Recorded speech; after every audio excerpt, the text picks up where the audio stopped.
Welcome back to News Talk 830 WCCO. I'm Blois Olson. Joining me now, Republican candidate in the 1st Congressional District, the open seat Tim Walz has vacated, is Jim Hagedorn. Jim, thanks for joining us today. Well, Blois, it's a pleasure to be with you. Well, the president's coming in tomorrow to campaign in Rochester with you. I assume you'll be there tomorrow?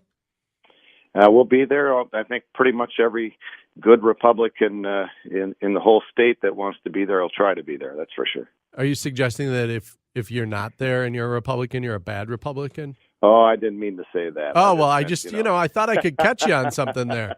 Well, you're quick. You're quick this morning, Blois. Well, thanks. No, we're looking forward to it. It's going to be a galvanizing event. The president come in, deliver his message, let people know about the accomplishments of the administration, his vision moving forward. And, I'm somebody that's always been supportive of not just his policies, but he as president, because I felt like if he did win in 2016, we were going to lose the country. Hillary Clinton was going to stack the court with radicals, the Supreme Court, and take away our basic liberties. And we had a clear choice in that election, and now we have another clear choice in this election. You have been supportive of the president, but you also have been honest that some of his tariffs, especially how they impact agriculture, were very concerning to you. Where do you think we are now, and what would you tell the president that you're hearing from farmers right now?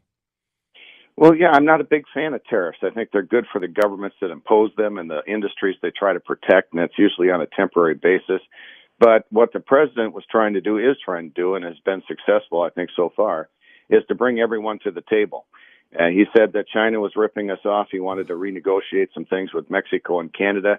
And lo and behold, Mexico and Canada and the United States have a new agreement. And so far, from the American Farm Bureau on down, the farm groups are looking at that, saying that that's a good thing. Ultimately, the goal is to drop down the barriers, to expand global markets so we can export the finest agricultural products in all the world, many of them produced right here in southern Minnesota, and to have trade policies that are going to help the steel workers, help the farmers, the consumers, and everyone. And I think he's on track. And frankly, if I get the chance, I'll let the president know that the farmers down here had his back. They all know that China's been ripping us off for 20 years, that they've taken advantage of the country, that something needed to be done. They knew it was going to be a little bit turbulent. But in the end, they trusted that he was going to do the right thing for the country and for them. Mr. Hagedorn, I hear what you're saying there, but you and I were both at Farm Fest, and farmers, they may have had his back, but they were pretty upset. They wrote petitions. The part of the mood of farmers was hanging in the balance on that. And if some of that doesn't get figured out before Election Day, farmers might have a different view of this administration, don't you think? But not the farmers I speak with, honestly. I think there's always going to be a few liberal farmers out there, but there are fewer and fewer of them. They're leaving the F and the DFL every day.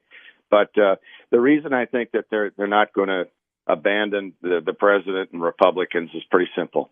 Before there was this so-called trade war that the Democrats want to talk about, there was a war against agriculture, and it was executed by Barack Obama and the Democrat Party. Massive regulations coming out of the EPA in Washington, D.C. that was driving up farmers' costs and making them have to spend lots of money on compliance. Obamacare was the biggest issue in agriculture these last 5 years. It was crushing farmers who were having a tough time with low commodity prices and high input costs, including Obamacare. And then you had restrictive energy policies driving up the cost of energy needlessly. And that's very important because, 40% of the cost of producing a bushel of corn is energy. And when energy prices go up, farmers have tough times. So, the Democrat Party and their policies are very anti-agriculture, anti-farmer, anti-rural America. And I think that's why they voted overwhelmingly for President Trump. And they got me to 49.6% in the last election. And we're going to finish the job here in this one. So as you look at that and you think about that and the tone, and obviously you're a strident supporter of the president, did you hear his comments last night about Christine Blasey Ford and her testimony last week?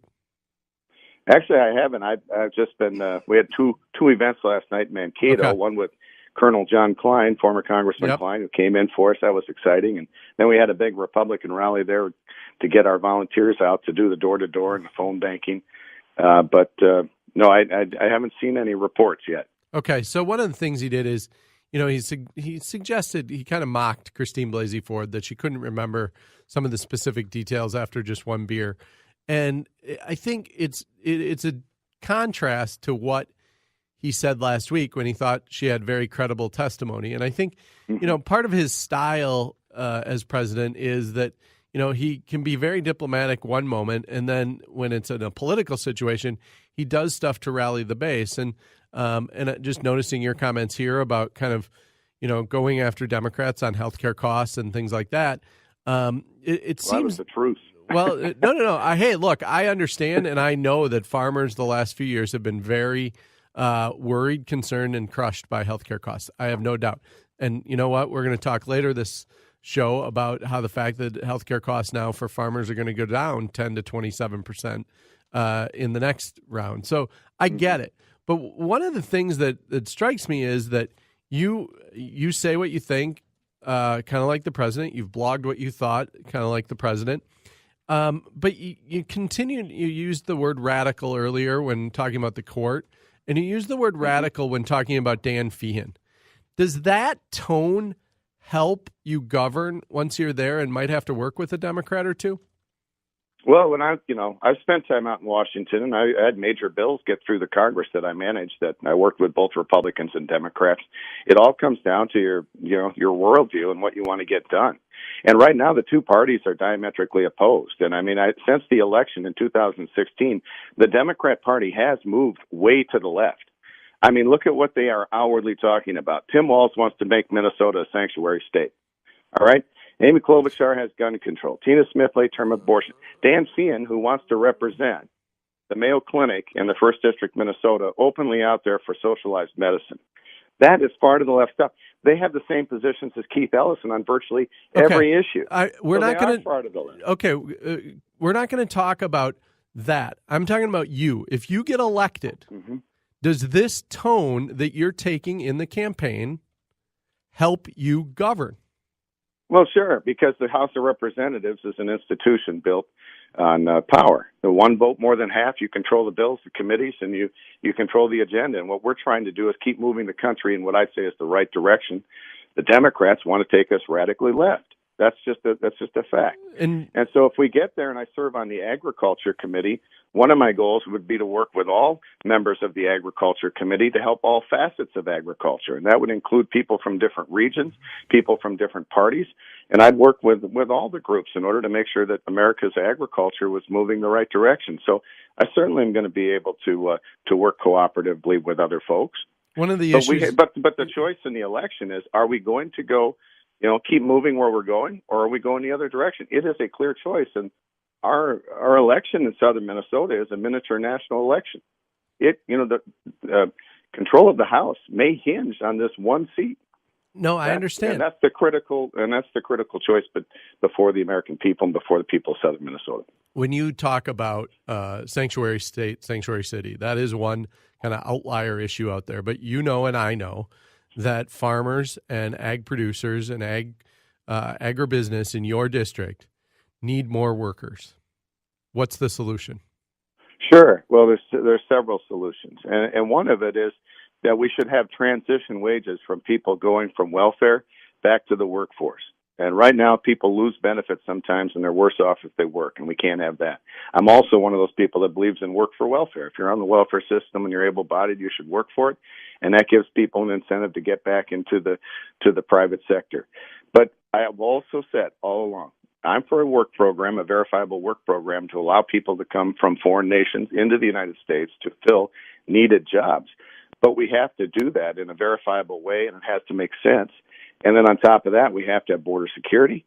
So when we do deport people, they don't run back over the border or fly into the country and overstay visas. And we have to move to a system of merit-based immigration so the people coming to the United States we feel will assimilate, fill the jobs needed, contribute to our economy. We're the most generous country in all the world. We allow in almost 1 million or more people every year. I think that's more than almost everybody else around the world combined. We're very generous. But we should know who's coming here, and we have something like 50 or 60 million foreign-born people in the country now, and it's getting tougher and tougher for everyone to assimilate. The last thing, though, is we have to be careful. We can't be importing a whole bunch of jobs, people to fill jobs, when they say robots are coming in 5-10 years from now. Those jobs are going to disappear. What will the people do if they're not fully skilled or fully able to assimilate. Got it.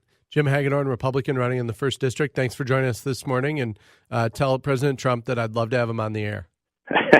Will do. Thanks for the opportunity, Blythe. Hope you have a great day.